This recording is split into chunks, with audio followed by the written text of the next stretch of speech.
Agora, às 9h03, nós vamos à cidade de São Paulo. Tem um evento importante acontecendo em São Paulo, reunindo uma série de autoridades, ministros do governo Bolsonaro, presidentes de casas legislativas, e o Renan Fiuza está por lá com um convidado para conversar com a gente aqui. Oi, Renan, bom dia. Tudo bem, Colombo? Ótimo dia para você, para a Stephanie. Ótimo dia também para quem está com a gente na CNN Brasil. Pois é, estamos acompanhando de perto a chegada desses convidados aqui nesse hotel que fica na zona oeste de São Paulo. É uma discussão importante. Temos vários representantes, ministro da Casa Civil, Ciro Nogueira, presidentes da Câmara dos Deputados e também do Senado, Rodrigo Pacheco e Arthur Lira. E o nosso convidado aqui também, o ministro do STF, que gentilmente, Dias Toffoli, vai participar conosco ao vivo dessa conversa, desse bate-papo. Aliás, ministro, muito obrigado por estar conosco aqui na CNN Brasil. E a primeira pergunta que eu tenho para o senhor é com relação a como é que anda a saúde dos três poderes. Acho que essa é uma dúvida de muitas pessoas que estão em casa. A gente está à beira aí das eleições. Está saudável essa relação? Como é que anda essa conversa? O que a gente pode esperar agora que os candidatos também já estão nas ruas, né, com as suas campanhas, correndo atrás aí dos seus votos? Bom dia para o senhor. Bom dia, Renan, bom dia, Stephanie, bom dia, Colombo, bom dia a todos que nos acompanham. A saúde dos poderes e das instituições brasileiras estão, sem dúvida nenhuma, bem fortes, e o diálogo é a chave para que nós possamos enfrentar os grandes desafios e problemas.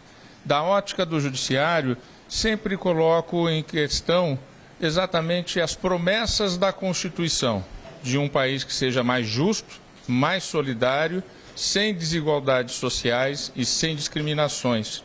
E o Congresso Nacional deve cuidar exatamente das políticas públicas e de qual é o futuro desse país.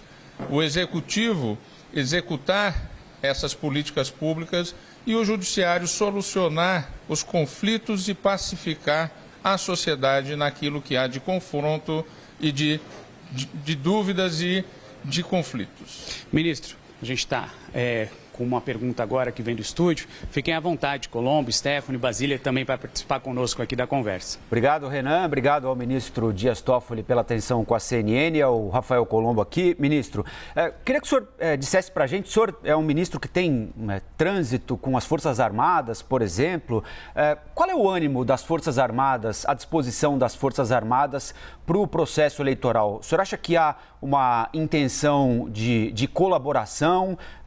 Em algum momento as Forças Armadas podem se posicionar contra o processo eleitoral de alguma maneira mais enfática, tentando interferir indevidamente no processo eleitoral ou não, ministro? Todos nós somos poderes constituídos. Na verdade, como poderes constituídos, nós queremos dizer o quê? Que o poder real é o poder do povo. As Forças Armadas se submetem à Constituição, que é a expressão do poder do povo no nosso pacto fundante de como a sociedade se organiza.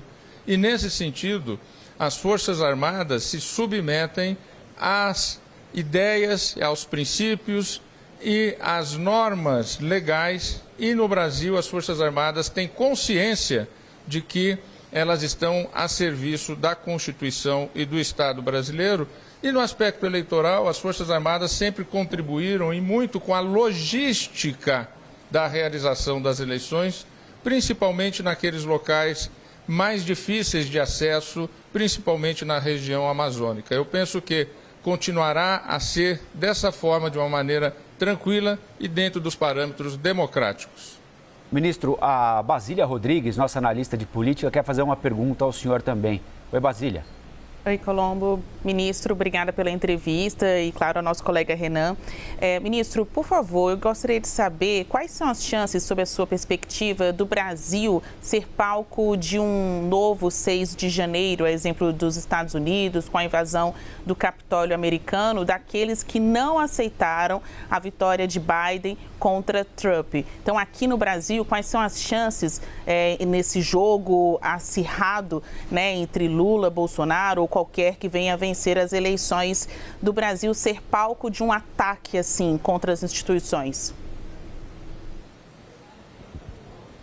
Veja bem, nós temos que ter, e esta questão é algo que eu vou colocar aqui na nossa discussão, temos que refletir sobre o que leva a alguns setores da sociedade a atacarem instituições e também a, muitas vezes, atacarem a própria democracia. Nós temos que analisar, então, o que está falhando, porque se tem segmentos, mesmo minoritários, que criticam as instituições, que criticam o Estado, é porque muitas vezes os compromissos constitucionais dessa igualdade, dessa justiça social, de diminuição das diferenças, sejam sociais, sejam regionais, em um país tão complexo como o brasileiro, não se realizaram. Então nós temos que refletir. A partir desses atos, nós temos que refletir o que nós devemos aprimorar nas nossas instituições e na nossa democracia. Quanto à pergunta específica, se há possibilidade de um 6 de janeiro aqui, eu entendo que o próprio exemplo norte-americano mostrou o fracasso que é esse tipo de atitude que não se dá dentro das regras do jogo. Alguma coisa como essa, na verdade, é tipificado no nosso próprio ordenamento como crime, como um atentado ao Estado Democrático de Direito, como uma subversão, uma rebelião. E, nesse sentido, eu penso que a sociedade brasileira está madura o suficiente e atos recentes acontecidos demonstram isso, que as instituições estão sólidas, estão fortes, e aqui é um exemplo disso, o diálogo entre os três poderes, Poder Legislativo, através dos presidentes da Câmara e do Senado, o Poder Executivo, através do ministro-chefe da Casa Civil, e o Judiciário aqui, através da minha presença. Ministro, meu bom dia também ao senhor. Stephanie falando aqui agora. Que avaliação que o senhor faz sobre o momento atual, mais especificamente sobre as respostas que são dadas a esses constantes ataques? Há algo que possa ser feito para preveni-los, além de repreendê-los posteriormente?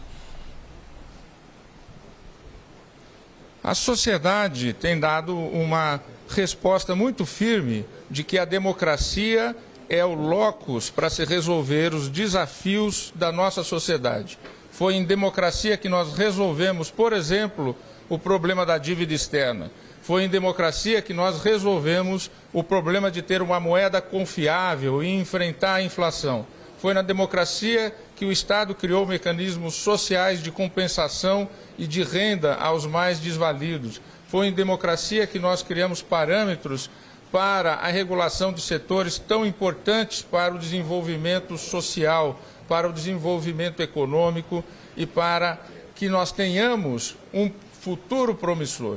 Então, eu não tenho dúvidas de que a sociedade, majoritariamente e amplamente, sabe que é através da democracia que será possível resolver os nossos desafios e avançarmos para um país mais justo, mais igual e mais socialmente que atenda às demandas do seu povo. Ministro Gustavo Uribe, nosso analista de Brasília, também quer conversar com o senhor. Bom dia, ministro. Ministro, agora em setembro, a ministra Rosa Weber assume o Supremo Tribunal Federal, substituindo Luiz Fux. Há alguns integrantes da Suprema Corte que elogiam a postura dela ser mais discreta, que é a hora do Supremo Tribunal Federal sair um pouco dos holofotes. Que diferenças o senhor considera que terá a gestão de Rosa Weber em relação a Luiz Fux? Eu penso que nós teremos na gestão da ministra Rosa a continuidade de uma série de trabalhos que o Judiciário tem feito em nosso país. O Judiciário brasileiro, ao contrário de outros países, não parou um segundo sequer durante a pandemia. O Supremo Tribunal Federal é a Corte Constitucional, Renan, que mais julga no mundo. Nós julgamos, em 2021, mais de 14 mil processos em colegiado. A Suprema Corte dos Estados Unidos julgou cerca de 70 processos. E o que nós temos que refletir, e esse diálogo é importante entre os poderes, é que se tudo vai parar no Poder Judiciário, é que talvez está faltando exatamente um maior reconhecimento da sociedade nos poderes políticos. Eu penso que é um momento de a política retomar o protagonismo e a sociedade diminuir a judicialização de tudo o que acontece nela. Aliás, a Thaís Heredia agora mesmo acabou de falar. quando comentava questões econômicas, isso vai acabar tendo, Renan, ela não disse, acabei de ouvir aqui no retorno, uma judicialização. Ou seja, a sociedade tem que também acreditar nas suas instituições fora do judiciário. Senão nós teremos uma sociedade que sempre precisará de um certificado de trânsito em julgado para confiar no que vai acontecer. Nós temos que superar essa ideia de judicialização e eu penso que a descrição da ministra Rosa trará esse temperamento, esse tempero que será necessário para diminuirmos a judicialização. Ministro, sei que o senhor está com o tempo já terminando, o senhor vai participar do evento aí. Queria agradecer muito a presença do senhor aqui na CNN Brasil, mas como não é toda hora que a gente consegue conversar, vou aproveitar para deixar uma última pergunta ao senhor.